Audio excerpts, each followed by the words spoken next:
আলহামদুলিল্লাহ সোনার বাংলা আবাসিক প্রকল্প, এইটা হলো সি ব্লকের ভিতরে। এখন দেখছেন আপনারা প্রতিটি ফ্লোরে রাস্তা আছে, কারেন্ট আছে আলহামদুলিল্লাহ।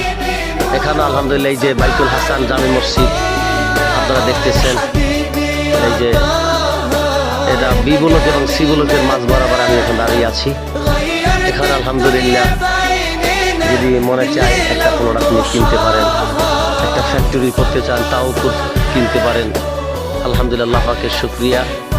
আপনারা দেখতেছেন প্রতিটি প্লট রাস্তা আছে, কারেন্ট আছে এবং অল্প দিনের ভিতরে সোয়ারেজ লাইন হয়ে আসতেছে আলহামদুলিল্লাহ। আপনারা দেখাইছে আপনাদের কি এ ব্লকে সোয়ারেজ লাইন হয়েছে আলহামদুলিল্লাহ। হয়তো বা 2-1 মাসের ভিতরের দিকেও সোয়ারেজ লাইনের কাজ শুরু হয়ে যাবে ইনশাল্লাহ। এখানে দেখছেন 6তলা 7তলা বিল্ডিং, 10তলা 12তলা বিল্ডিং, এরপরে চতুর্দিকে বড় বড় ফ্যাক্টরি আছে আলহামদুলিল্লাহ, আল্লাহ পাকের শুকরিয়া। এখন পর্যন্ত আপনি চেষ্টা করলে একটা প্লট কিনতে পারেন। একসময় টাকা থাকবে কিন্তু প্লট থাকবে না, তখন আফসোস করবেন। এজন্য আসুন, নিজের জন্য নিজের সন্তানের জন্য একটা প্লট ক্রয় করে আল্লাহ তৌফিক দান করুন।